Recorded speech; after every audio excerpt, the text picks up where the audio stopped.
സിറിയയിലെ അൽഖ്വയ്ദ ഭീകരനെ വധിച്ച് US സൈന്യം. അൽഖ്വയ്ദയുമായി ബന്ധമുള്ള തീവ്രവാദ ഗ്രൂപ്പായ ഫുറാസ് അൽദിൻ ഷുറ കൌൺസിൽ അംഗവും സിറിയയിൽ ഭീകരപ്രവർത്തനങ്ങൾക്ക് ചുക്കാൻ പിടിക്കുകയും ചെയ്യുന്ന അബു അബ്ദുൾ റഹ്മാൻ അൽ മക്കിയെയാണ് അമേരിക്കൻ സൈന്യം വകവരുത്തിയത്. അമേരിക്കയിൽ ഉൾപ്പെടെ ആഗോളതലത്തിൽ വ്യാപകമായി ഭീകരാക്രമണം നടത്താനായി അൽഖ്വയ്ദയുമായി ചേർന്ന് പ്രവർത്തിക്കുന്ന ഭീകര സംഘടനയാണ് ഫുറാസ് അൽദിൻ എന്ന് US സെൻട്രൽ കമാൻഡ് സമൂഹ മാധ്യമങ്ങളിലൂടെ അറിയിച്ചു. മോട്ടോർ സൈക്കിളിൽ ഡ്രോൺ ആക്രമണം നടത്തുന്നതിനിടെ സൈന്യത്തിന്റെ പ്രത്യാക്രമണത്തിലാണ് മക്കിയെ വധിച്ചത്. ഇസ്ലാമിക് സ്റ്റേറ്റ് ഗ്രൂപ്പിനെതിരായ അന്താരാഷ്ട്ര സഖ്യത്തിന്റെ ഭാഗമായി US-ന്റെ 900 സൈനികരോളം സിറിയയിലുണ്ട്.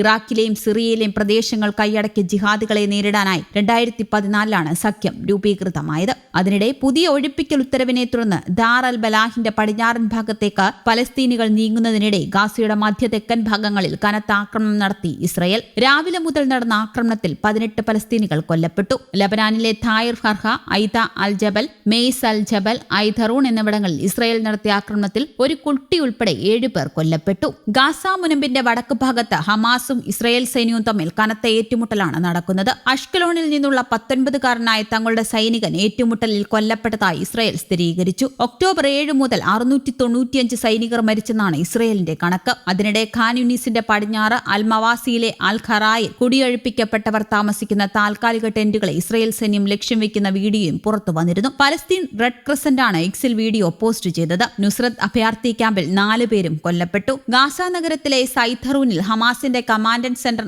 ആക്രമിച്ചതായി ഇസ്രയേൽ അവകാശപ്പെട്ടു. മുമ്പ് സ്കൂളായി പ്രവർത്തിച്ച കെട്ടിടമാണെന്നും ആയുധങ്ങൾ ഇവിടെ സൂക്ഷിച്ചിട്ടുണ്ട് എന്നും ഇസ്രയേൽ അധികൃതർ പറഞ്ഞു. അതിനിടെ ഇസ്രയേലിലെ സെധാറോത്ത് നഗരത്തെ ലക്ഷ്യമാക്കി ഗാസ മുനമ്പിൽ നിന്നെത്തിയ റോക്കറ്റ് വ്യോമ പ്രതിരോധ സംവിധാനം തകർത്തതായി അധികൃതർ പറഞ്ഞു. പലസ്തീൻ പ്രദേശത്തോട് ചേർന്ന സെധാറോത്ത്, എഫീം, നിറാം പ്രദേശങ്ങളിൽ ഈ സമയം അപായ സൈറണുകൾ മുഴങ്ങിയിരുന്നു. പ്രദേശത്തെ താമസക്കാരെല്ലാം ഷെൽട്ടറുകളിലേക്ക് നീങ്ങിയിരുന്നു. ലബനാൻ അതിർത്തിയോട് ചേർന്ന ഇസ്രയേൽ പ്രദേശങ്ങളായ സാഫത്ത് ബിരിയെ, കാദിത്ത് അൽത്തൺ, ഖരീം ബെൻസിറ, ജിംഷ് എന്നിവിടങ്ങളിൽ അപായ സൈറണുകൾ മുഴങ്ങി. തെക്കൻ ലബനാനിലെ ഹിസ്ബുള്ള കേന്ദ്രങ്ങൾ ലക്ഷ്യമാക്കി ഇസ്രയേൽ സൈന്യം ആക്രമണം നടത്തിയിരുന്നു. ഇതിന് തിരിച്ചടിയായി ഹിസ്ബുള്ള നടത്തിയ ആക്രമണത്തിലാണ് സൈറണുകൾ മുഴങ്ങിയത്. കസാൻ കുന്നിന്റെ പരിസരത്ത് നിലയുറപ്പിച്ച ഇസ്രയേൽ സൈനികർക്ക് നേരെ പീരങ്കി ആക്രമണം നടത്തിയതായാണ് ഹിസ്ബുള്ള അറിയിച്ചത്. ഗാസ, ഈജിപ്ത് അതിർത്തി പ്രദേശമായ ജെറുസലേമിൽ നിന്നും സൈന്യത്തെ പിൻവലിക്കില്ലെന്ന് ഇസ്രയേൽ പ്രധാനമന്ത്രി ബെഞ്ചമിൻ നെതന്യാഹു. ഗാസ മുനമ്പിനും ഈജിപ്തിനും ഇടയിലുള്ള പ്രധാന അതിർത്തി പ്രദേശമായ ജെറുസലേമിലെ ഫിലാഡൽഫി ഇടനാഴിയിൽ നിന്ന് സൈന്യത്തെ പിൻവലിക്കുന്നത് ഇസ്രയേൽ അംഗീകരിച്ചതായി പല മാധ്യമങ്ങളും റിപ്പോർട്ട് ചെയ്തിരുന്നു.